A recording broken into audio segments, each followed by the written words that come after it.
Hello everybody, Mr. Skinny here, back with another Android Netrunner cast, and I'm actually presenting on the screen right now is a big printout of Why? Because I have been told by some comments, only a few, and some local people that, frankly, I'm terrified that they've been exposed to me on the internet, because, you know, those are people I actually know, not strangers that I am less concerned about embarrassing myself in front of, but they saw it and they're like, it's great, but you say a lot. So the advice was, here's how you avoid saying One, you put a rubber band around your wrist, and every time you say you snap it, like this. Don't know if you heard that, but I felt it. It hurts. I have pelts on my wrist that look like I've been doing bad things to my wrist, which is kind of weird. I don't know what people will think of that. But that's one way. The other way is I actually have this printout of right next to the monitor that apparently if I keep looking at it while I'm looking at the monitor, I will prevent myself saying It's the way the brain works. Don't know if it works.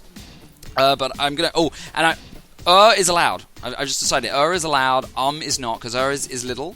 Kind of drags. And baby steps here. Baby steps. Okay.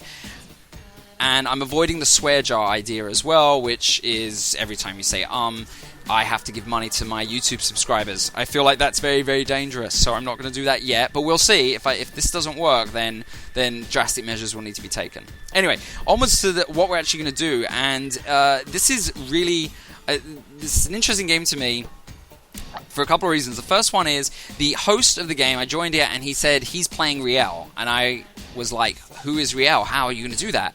And he said it's Rielle. It's the spoilered card from Creation and Control, which is on Fantasy Flight's website. And you can see here it's a zero-link shaper identity with 10 influence only. Usually it's 15. And it's the first piece of ice you encounter each turn gains code gate. So it's a great way to essentially tinker with the first piece of ice you see every turn. So it's a very interesting new ability, and I love that he wants to preempt the actual release of this. This deluxe expansion, Creation Control, with these cards isn't even coming out for a few months, but Fantasy Flights let us know about it, so nothing to stop us playing with the fake cards. So in Octagon, we're doing it by just simply fudging with the actual manual abilities of the program and playing to those rules. So I thought that was kind of cool. I mean, to be fair, I don't know if he's actually kept the 10 ice in his 10 influence in his deck correct, but I will give the benefit of the doubt that he is. So we shall see. So we're going into the game. The other thing that was interesting about the game, and I'll get into it more, and I'm prefacing this is not about hating on players but what occurred was a little bit of weird player etiquette, and this happens in online games. It scares a lot of people off of online games, and I can say without a doubt I've experienced so much worse rude play in my time, and I've even done it myself. So I don't feel like I feel like we've all had bad days, or we've all been grumpy. So it's a bit weird, but I do think this isn't about hating on anybody. It's just it is what it is. So anyway, we're kicking off the game, and I am playing the Jinteki ID that you guys have seen me play. The deck that, if you've seen my prior video, it's a deck I built. I didn't build it. No, I'm not going to take credit. My friend built it, and he said he's been playing it face to face. He's actually the guy who taught me the game. So we kick off, and actually Sciencebuster's my opponent. He's playing that Rielle ID disguised as Chaos Theory right now, and he says it's a slow boat to China ID that I have picked. So make of that what you will. I guess he doesn't like slow style decks, but either way, Jinteki, the idea of this deck is to slow the runner down. It's not to flatline the runner, though. I feel like that is often, and as I mentioned in the prior video, the Jinteki, they are very much trying to flatline the runner. It's kind of the same like Whaaaa might be a very tag and bag strategy, and I'm actually trying to advance agendas. I don't have... Jinteki doesn't have big ice to play with. It doesn't have a lot of money to play with. So how can you advance agendas without keeping the runner poor or keeping him damaged so that he can't just keep running you incessantly? So that thing was working there. See, I had to pause. So you're going to be hearing stuttering rather than hearing Maybe that's a better thing. I don't know. Anyway, he kicks off his turn. I mandatory drew into false lead, so I've got another agenda. I've got 3 agendas in my hand. One's a Fetal AI, so I'm not too bothered if he gets that. I feel like Fetal AI slows down the runner, so it's not an agenda I ever plan to really advance. The other ones are. So I put out a couple of the smaller ice I have, and he immediately puts out a Yogg on his first turn. He plays a Shogun and then a Yogg, which I thought was, I laughed. It's funny because, so Code Gate's his special ability, and now he has one of the strongest Code Gate breakers in the game. In a sense, it's a 3-strength Code Breaker that really needs help boosting its strength in other ways. You can't do it through paying with the Icebreaker, but it breaks subroutines for free. So very powerful Icebreaker if you can boost its strength in other ways. So he runs on R&D and hits my Data Raven, which was a fortunate card to get early. Data Raven would have tagged him if he had continued the run, so it did force him to not go through. Also, Data Raven, I believe, is a 4-strength ice, so even the Yogg can't break through it, even if it's considered a Code Gate. And notice that I did just mandatory draw into Scorched Earth, so definitely good that he doesn't take a tag on early.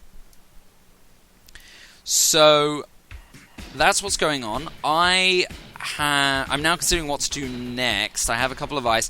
So I pop out the Chum on top of my HQ. I do want to protect my HQ more than my R&D. I feel like Data Raven's a strong protection right now, and my HQ does have gender in it I don't want stolen. So I put the Chum out. I don't have money to res it, though, so I'm going to be vulnerable for at least a turn.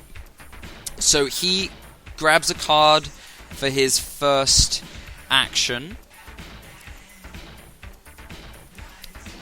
And I'm typing, so if every server's too deep, you're okay, as in I'm okay. That is kind of the funny thing about the ability, is it's only the first ice that's a Code Gate. So as long as you put some piece of ice up top that you don't care about that much, it's going to get broken, fine. You make the next ice tough, that ability is kind of negated. So as long as you have 2 ice servers, it seems like you're breaking. So I'm not sure really what the power of the ability is. I feel like there are going to be cards coming out in Creation and Control that really aid that ID. But in the meantime, he did get into HQ because I couldn't res any of the ice, and you see he scored false lead. So of my 3 agendas, it's the 1-point agenda. I'm definitely happy that he got that one rather than the others. And I mandatory draw into an Enigma. The most useless ice in my deck now. A 2-strength Code Gate. He has a Yogg. He can beat that. It's a Code Gate regardless, even if it isn't the first ice he encounters. So that could not be a more trashable card. So I am now considering what next to do. I'm very poor, so I just take a bunch of money, take my 3 credits. I don't want to put any agendas out on the board, obviously. I want to get to a point where at least I can start rezzing on my HQ and protect it. So he's talking about, he says he can usually plays noise. The thing that riles me about Jinteki is I always think if this were noise, I'd be yawning. So I'm not really sure what that means. I guess leading on from the slow deck thing, but what gets me is that Jinteki is the reverse noise. Jinteki is about milling the runner's cards, and noise is about milling the corpse cards. And the thing about milling is it's not just that, obviously it's running the clock on the game. It creates holes in your rig, and it creates holes in your strategy as the corp. And that's what's so disturbing about those IDs, but it's part of the game, and I can see why it's a very frustrating thing to play against. It creates those holes. So I don't really quite get the complaint. I mean, Jinteki is just like noise. So maybe he's saying that if he says he usually plays noise though, so if he was in the corpse shoes, I'm sure he would feel similarly that it sucks. Anyway, we move on. I mandatory drew a data mine, it looks like, so a little piece of ice. And so I put out a couple of ice on my remote server, getting my first remote ready to start advancing agendas in, and then just take a couple of credits, I guess. So what did I put out on there? Was there a Wall of Thorns? I think that might have been. So he starts his turn and draws a card. He's now up to 5, and then takes money off his Armitage job, so he'd put his job out last turn. He's trying to get his money up as well.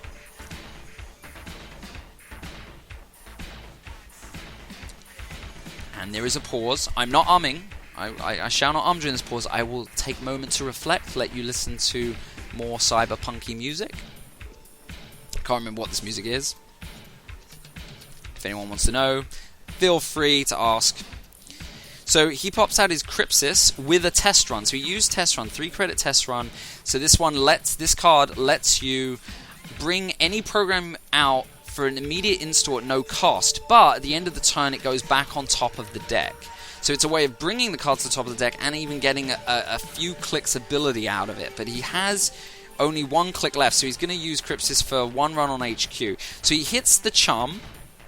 This is a 4-strength code gate, so even his Yogg can't break it. So if he lets this Chum goes off, he doesn't know what he's going to hit next turn, and it won't be a code gate, or at least it won't be a special code gate created by his ability, because this is the first ice he's encountered. So Chum's the perfect the perfect ice actually to have out at this point. He can't break it, and it negates his ID ability. So he has to jack out.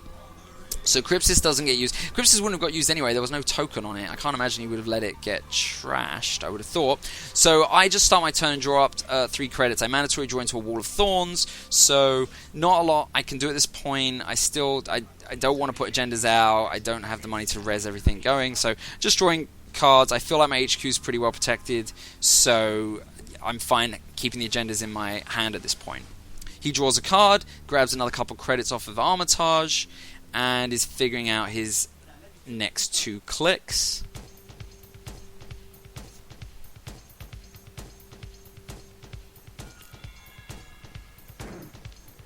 And draws up another card. Not arming, not flicking myself with the band. This is a pretty good record, actually. Then he takes more money off of Armitage and he discards it. It looks like a Yogg, an extra Yogg he had in his hand. So I draw into a pad campaign. Good. Finally seeing some money makers. I've been only drawing money with the clicks right now. And it's an interesting picture. I'm not sure what that picture is about.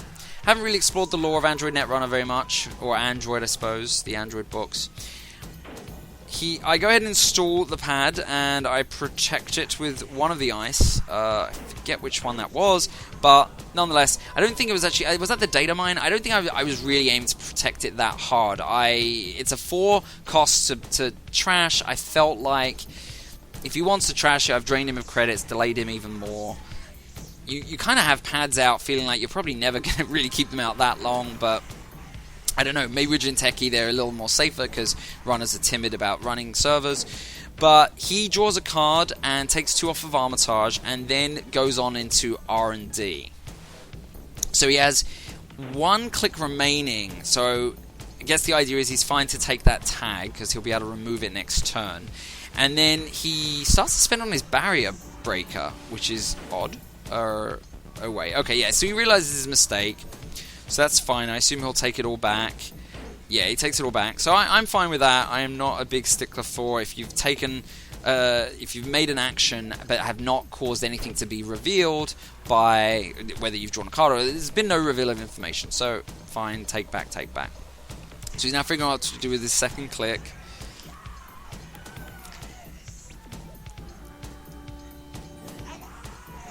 And so I'm just scrolling around to make sure everything's back to normal. He had 8 credits at the beginning of his turn, so everything's fine. I don't know, do you guys like this silence? Maybe I'd rather be saying on. I think I'm doing a phenomenal job at that. I want some thumbs ups for phenomenal jobs. Okay, so click 3, he brings out the Zulu Keymaster. The Ghostbuster reference, one would assume. So Zulu is another code gate breaker, but this one actually can be advanced in strength, so a little more useful. If he gets his link up as well, will be free memory, and then he just draws a card with his final click, so he makes no run this turn. I flagged my pad campaign for auto res. That's a new function of the module here. I highly recommend it because I forget to res it constantly. So I drew into a hedge fund to play that. I'm now to 11 credits. I love that. I feel like my remote can be resed up. So I put out my Nikki Mark II. And I advance it 1. So next turn I can advance that for a full score if it's left undamaged and if I have kept my money. So pressure is on the runner. It could obviously be a trap, it could be a June bug, could even be an aggressive secretary splashed in, but the runner does have to do something, or he lets it score and is fine to lose what would probably be 2 points. 4 difficulties are typically 2 points. Don't think there's another one. I don't think there's a 4 difficulty. That's 5. That's 3 points. We shall see. And he puts out a pawn shop. So obviously part of his economy is about the pawn shop. Not sure what he plans to pawn, but I guess we'll see. Maybe some duplicate programs, whatnot. So he turns it over to me, and so I do go ahead and score the Nikki. So he's going to take 1 net damage, and it looks like he lost a Crypsis. So we know he's already got a...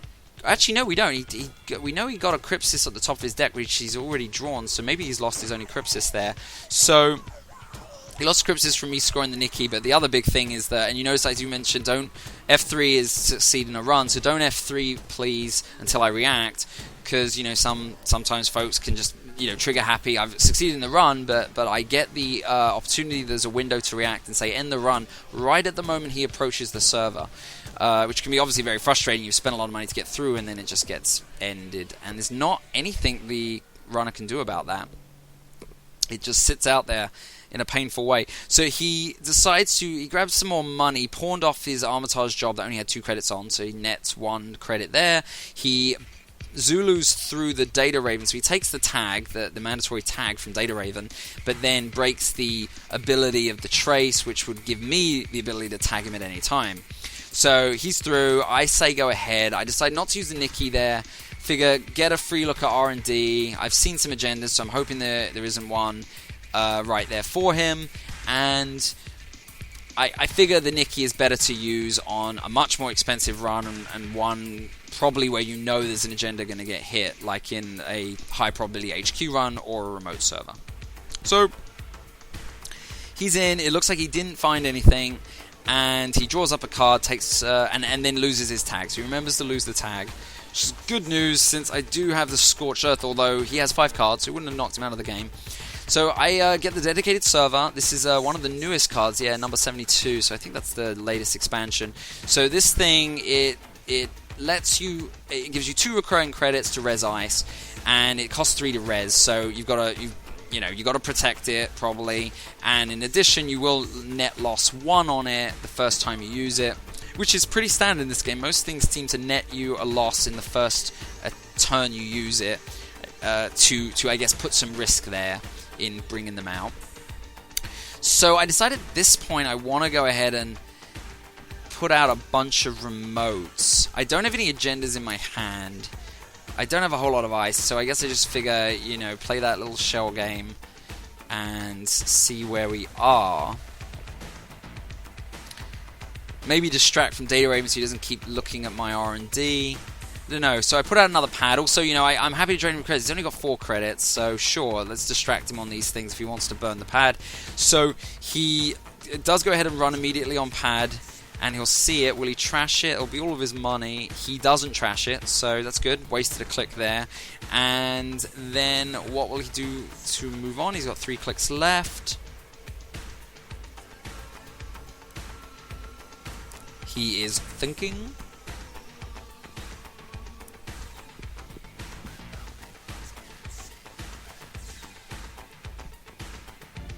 Thinking. I'm quiet. Like me on Facebook, facebook.com/tagmrskinny. It's a great idea. I know a lot of you guys probably don't use Twitter, but you use Facebook.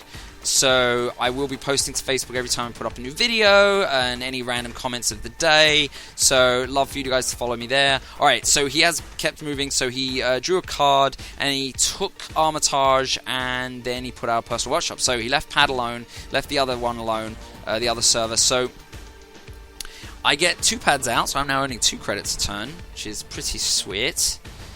And I mandatory draw into a Trick of Light. So, yeah, I haven't actually seen a card yet. I know I've put an Ice Wall in this deck that is really just there to advance so that I can Trick of Light tokens over.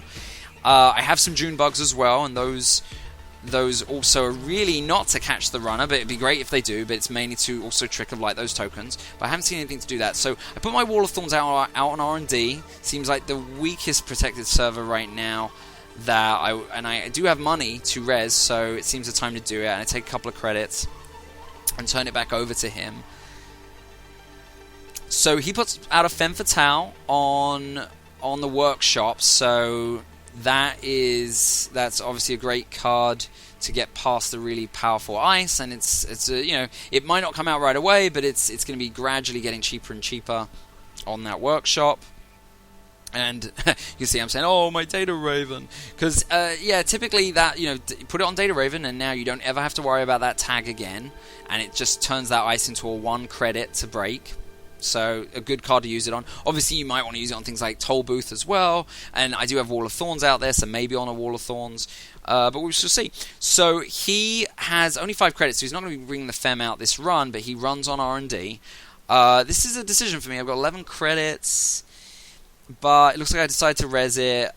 I'm fine to bring my credits down. I don't have an agenda in hand. I'm ready to score, so what the hey. I will spend that money, and it's expensive for him to get through. It's a barrier breaker, so yeah, it's going to be, with his Corroder, it'll be 5 credits to break through, and that's all of his money. So he spends 4, and then just ends the run. So pretty good, I like that. He burned a click and 4 credits, didn't get anything out of it. So I spent 8 on it. I think that's worthwhile, and it's going to continue to cost him money. So I activate the subroutine. I guess he could have just jacked out as well. Either way, so he targets Yogg. Oh, and targeting Yogg typically only takes the target off of Yogg and then just takes money off of Codebuster. So, code busting. Armitage, code busting. I start my turn, I get 2 credits off of Pad. Lovely. And I have a Neural Katana. Mandatory draw. So, what did I put out? It's a data mine in front. So this is an interesting. This is where I'd love to put the Neural Katana out first at this point, and then the data mine up ahead of it, so that Neural Katana does not become a code gate. But I can't do that, so I just grabbed 3 credits. Again, not in a rush, no agendas to worry about, and R&D is pretty well protected. So he's targeting Yogg this time and personal touching it. Makes a lot of sense. Yogg cannot have its strength increased by spending credits, but it's very powerful in that it's 0 to break any number of subroutines, so you really need to boost it up. Oh, and I said Sunset would be good, so Sunset lets you rearrange ice on a server in any order, so yeah, against this ID you definitely want that, because then you could put ice out and later worry about making it perfect for the ID to break. At this point I don't feel like the ID has been causing that much trouble. Again, it's that double deep ice servers. It seems like you can deal with the code gate ability. He says it will suck against everything else, which, yeah, Sunset's typically been considered a card. I've yet to see it be played in a deck, so yeah, unless there's something I'm missing. If you have played with Sunset in your deck, or you have a deck you like, please let me know. I would love to cast your game. I'd love to cast more third-person games. I do feel like it's good to be able to see the hands of both players.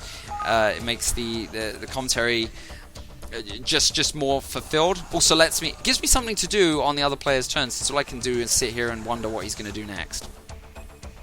So looks like he just took more money, pawned off the Armitage that was sitting on 2 credits. He just took more money, spent a short gamble, got more money, and so now he has 3 clicks left. I'm back up to 13 credits. It looks like I played a hedge fund recently while I was just blathering on this, so hedge funded up to 13 credits.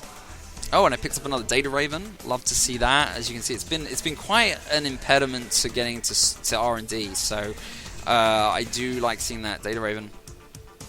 So it looks like he's targeting Chum, so he's probably going to make an HQ run. Is that what he's doing? Yep, he uses click 2, starts running HQ. So Yogg gets him through Chum, so Chum does not go off. So he's just facing the ice as it is, but that ice is not a code gate to him. So it's a sentry. He does not have a sentry breaker, and yeah, that will do 3 net damage. So he has 2 clicks left. He has 4 cards in hand, so it's not going to kill him, but obviously it will put those holes in his deck. And so he says darn, so I check quickly, just am I activating? There's no reactions. And yep, go for it. Okay, so ouch, ouch, ouchie. And down a 1 card. So I have a look at. I like to see what has been trashed. You are allowed to look at the heap at any time, and so it looks like he lost another job, another fem. Sure, could be a problem, and then the Maker's Eye, which I think is my favorite. Yeah, because once they know how to get through R&D, they save up the Maker's Eyes, and then they get those 3 cards off R&D. Hate to see that happen. So good to lose one. So. And then actually, so interesting, he jacked out, and I think I realized later, I was about to say, why did you jack out?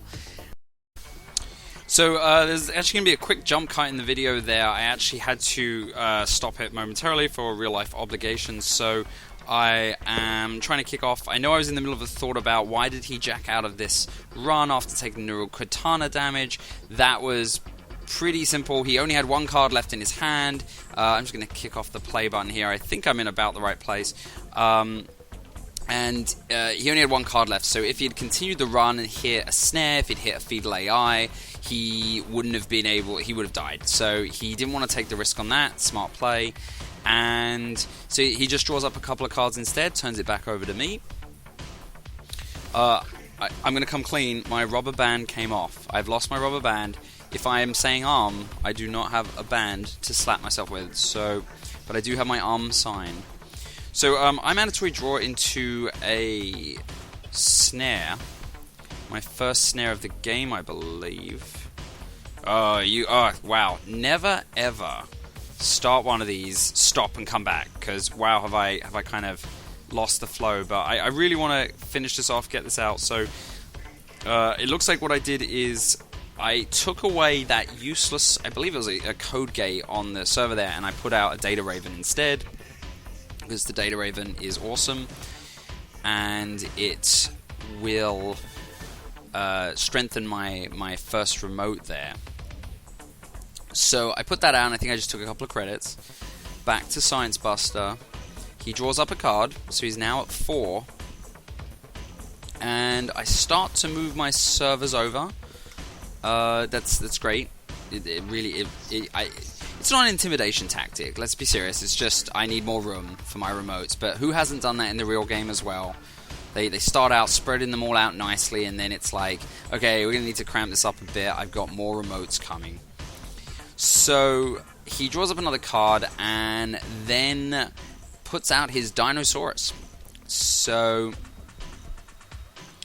put that out from his hand, so he's feeling flush with cash now. And draws up another card. He's up to 5.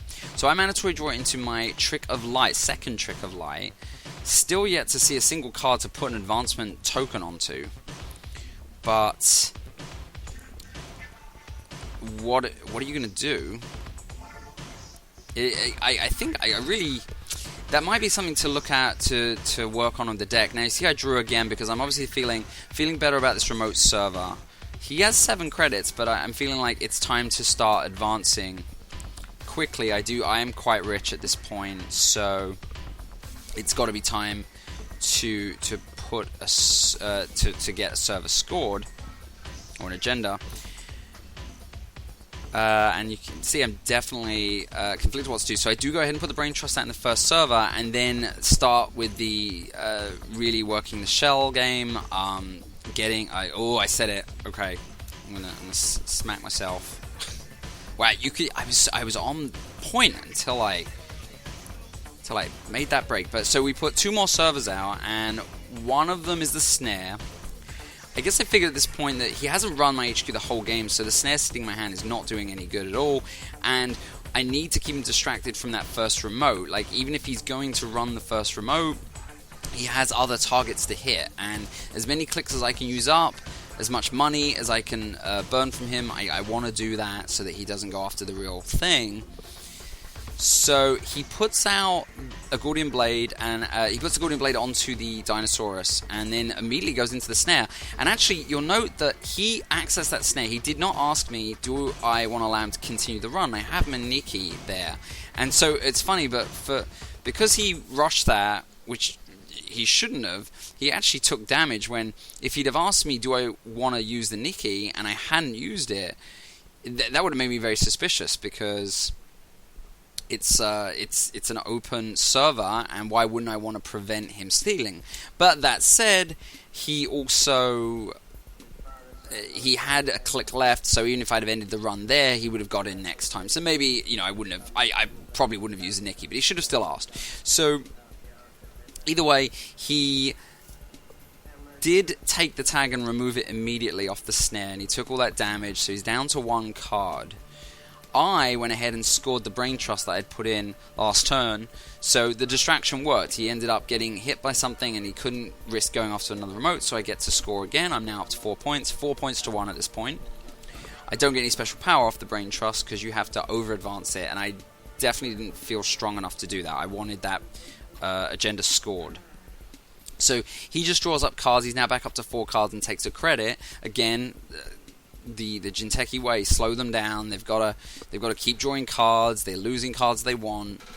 So I get I draw up a hedge fund, put it out. I'm now pretty rich again, and I picked up a false lead. So I've got another agenda in. So I've put that into the server. He's only got 5 credits, so I'm feeling good about probably being able to score it. And even if I don't, it is another 1-pointer, so either way, I want to force him to make a move, either spend his money, take risks. So we'll see. So he grabs a credit and then makes a run with his second click.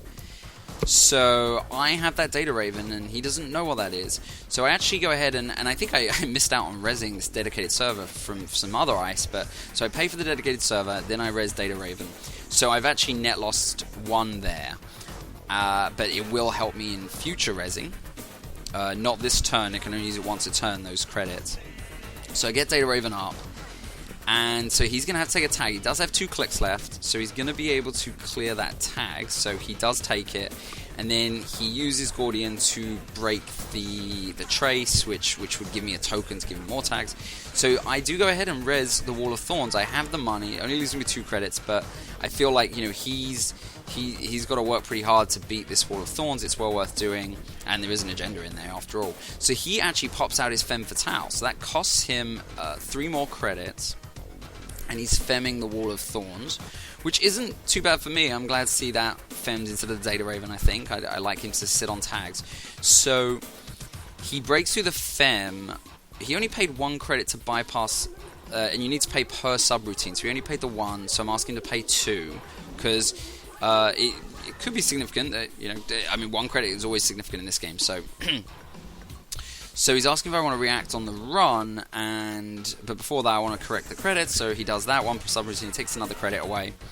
And then I do go ahead and use the Nikki, because he cannot he can't get back into the server this round. He's got 0 credits, and he has a tag he needs to beat. And actually that is significant that it costs him additional credit, because now he cannot get the credits he needs to remove the tag, so he's going to be sitting on a tag this turn. So that's pretty awesome. And he didn't even get into the into the server either. So he's got 2 clicks left, and I guess he's considering what to do. There's really no way to beat that tag unless he has something. He might, for instance, he could have an easy mark in his hand, I suppose. Would be relatively rare for a Shaper to use that, and he's got a lot of influence in other cards out already. We've seen another Femme Fatale, so he probably doesn't have that. He says, I know going for it was a mistake, but bored now. So, little aggressive talk there, kind of fitting in with the moodiness, but I take it in stride.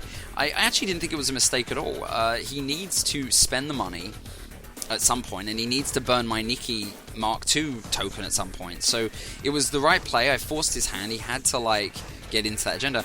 So, interestingly, see, he has the tag, and something I missed was that when I started the turn with the 2 pads, I had 4 credits. I could have run Scorched Earth, and I didn't. Now he had 3 cards in. No, he had 4 cards in hand. Okay, so it wouldn't have killed him, but it certainly would have delayed him even more. But instead, I went ahead and because if I'd have knocked 4 cards out of his hand, there's no way he would have run been able to run that server again. So False Lead was safe. So really, I feel like there's a pretty big mistake. I should have Scorched Earth him and brought him down to 0 cards, and then would have been able to score False Lead next turn. Now, of course, we run into the dilemma of False Lead. I've never felt very comfortable with this card since it came out, because I don't like how, so especially online, I now have the ability to make him lose 2 clicks at any time, basically in any window where you can do a paid ability, which is a lot of places. So what is he supposed to do? Every single click he takes, say, do you want to react? I feel like it's a hard thing. I guess technically you wouldn't ever want to use it any time before click 2, because you just want to make them lose the rest of their turn. Interesting in the FAQ, and sorry, the game's going by here, but looks like I just took some credits. He did lose his tag last turn, so I lost my opportunity at Scorched Earth. But point was that, yeah, so one of the FAQ answers is that False Lead makes you lose 2 clicks if able. And the if able extends to if you can only lose 1 click, you don't lose it. You can only lose 2 clicks exact, which is a kind of a weird ruling. I mean, maybe it's not. Maybe there's very literal translations in card games make sense. Usually in most board games, it's like you lose as much as you can and then don't lose anything else. So either way, but yeah. So False Lead, I'll always rant about that one, because I don't really love it as a power in terms of I said ow. I'm using a broken rubber band now. So I don't love it as a card. I think it disrupts kind of the flow of the game if you're playing it correctly, which would be let me react every single click.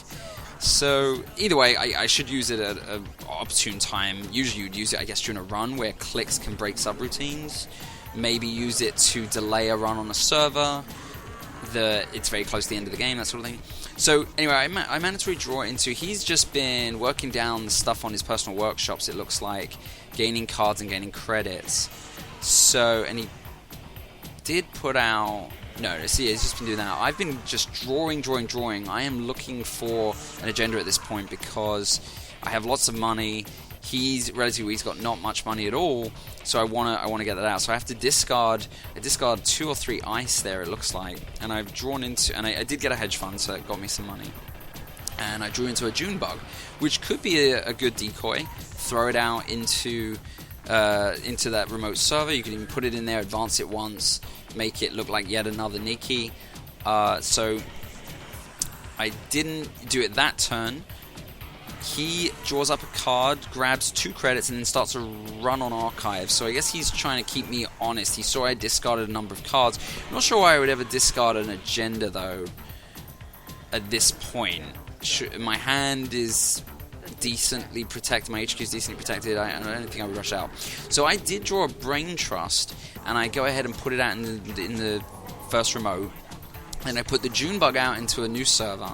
And I put the Fetal AI out into another server, and my thoughts here are definitely around the lines, again, just like the last agenda, put out a whole bunch of targets and split his resources and his direction so that I can hopefully drain him enough where I can protect this game-winning agenda, essentially. So the pressure is on him. He needs to get at that agenda this turn. So he immediately runs the June bug. Now, nothing's going to happen to him because the June bug doesn't have any effect if it's got no tokens on it. So, but that's fine. He's burnt a click. I'm fine with that. That's what that was really put out there for. The next remote, not sure. Yeah, he does run the next remote, and I have no reaction. I don't have a Nikki left, and so he's going to find the Fetal. And again, I was fine with this. It's more distraction. It's going to drain him of cards and money, which is what's really important right now with that first server. And it's points that won't win him the game. So he goes ahead and does that, and he's actually going to lose 3 cards. 2 cards for the Fetal AI, 1 card for the Jinteki Power. So I think that was a good distraction to put out there. Obviously in a tournament game that might not always work, because in tournaments, if this is the second game and he only needs to get 3 points to win, I've given up those points, which definitely makes tournaments a weirder thing. And I've never actually played a tournament style game, so I imagine that's a very different style of second game there. But that leaves him with 2 clicks and 6 credits. And to get through to this remote that has the real agenda in it, he's going to have to go through that data raven. And so that means he's going to need that final click to remove a tag if he's worried about tags. And he has pretty much been worried about tags this game, especially since... Oh, that's another thing I didn't think of, is that he's been tagged before where not only could I have Scorched Earth, I could have trashed resources, and some of his resources even had cards on the personal workshop. So, yeah, definitely some real mistakes in this game by me. So, he's stuck on what to do with his last 2 clicks. Don't blame him, it's a tough call. I made him burn those first 2 on some of the other items. So he does make the run, so it's the 3rd click, and he takes the target off of it and jacks out. So yeah, he wanted to use his 3rd click to take a credit, so he goes back at the thing. So he's now got no clicks left, which means unless there's something I'm missing, he's going to hit that Data Raven.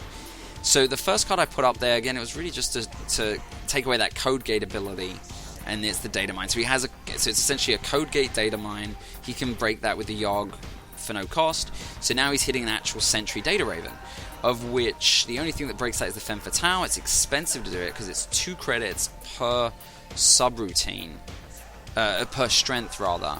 So he adds 1 strength, but the Femme Fatale is 2 strength, so that's not enough, and it looks like an underpayment, probably accidental. I'm saying wait, he's just clicking on through. Femme needs +2 strength, so yes, that's 2 extra credits gone for him, and that is, well, it's not really, it doesn't really matter that those 2 credits are missing since he can't remove that tag this turn anyway. So I'm telling him he needs to upgrade Femme for the Data Raven, and he does that, so he's down to 0 credits. And I guess that is a big deal, because if it is a fetal AI, then he wouldn't be able to steal it. You need 2 credits to steal a fetal AI. So he did spend the 2 credits correctly on the Wall of Thorns, which he can break because it's been femmed. So ask if I react. I don't. So he's going to go ahead and access the actual agenda. Now he will lose 1 card to net damage because of the Jinteki power. So he's down to 1 card now, and he has a tag. So that's it for me. I have the Scorched Earth in hand, which I've had the whole game, and it's enough. Yep, he is flatlined. So it was. So an interesting experiment overall. I was definitely interested in that Code Gate power. It made me have to think very differently about how I stack the ice in the server. He's saying lame, super lame. So a little bit of bad sportsmanship. And which, as I mentioned, I believe at the beginning of the cast, how there's a little, tension that goes on here. But yeah, he calls it a do-nothing deck, and I think that's really what I take issue with. Forgetting how do I live with myself? Well, that's that's obviously not particularly cool. But we go to black. Yeah, I think I just at that point was ready to end the stream. And, it actually went on later into the lobby, and he said he wasn't hating on me, and he doesn't like that slow play style where you just sit back and wait to do a bag and tag. And that's the only thing I really take issue with here is that, for me, well, there's 2 things. Is that one, it's not a bag and tag deck. I had 5 victory points. I wasn't sitting back doing nothing. I was scoring my points and slowing him down enough so I could score. I don't see how Jinteki can actually do anything else, since they don't have the big ice of HB and Wayland, and so they have to play it like that. So it's a legitimate style of play. It's like in an RTS saying, 10 minutes no rush. It's like, no, the RTSs are built and strategy. They're built to play them as the game rules intend, and you have to work out strategies to win. So I took issue with that. I just don't think it is now it is a slow play. If he doesn't like playing slow corpse, well, I mean, I think he needs to pick another game, because unless he's going to play in a strict condition situation with friends where it's like we don't play Jinteki or MBN ever, it just seems like Well, I guess NBN is fast advanced, so it's not really, but I mean, who knows? But yeah, so that was all. That's where it was left. I hope you guys enjoyed. I think I did well on the arms until the odd break in the middle there, and hopefully it won't be too disjointed. I'm going to try my hand at YouTube edits to put the thing together. As always, please like the video, please subscribe to me on YouTube so that you can see when new videos come out. Facebook.com/tag Mr. Skinny. So if you're not on Twitter, I am on Twitter as well, ANRcasts. But either way, get on one of those because I'll announce every time a video goes out. I'll also talk about random crap, which actually maybe you shouldn't be subscribing to me on the social. Either way, thank you very much as always for listening, and I will see you guys next time.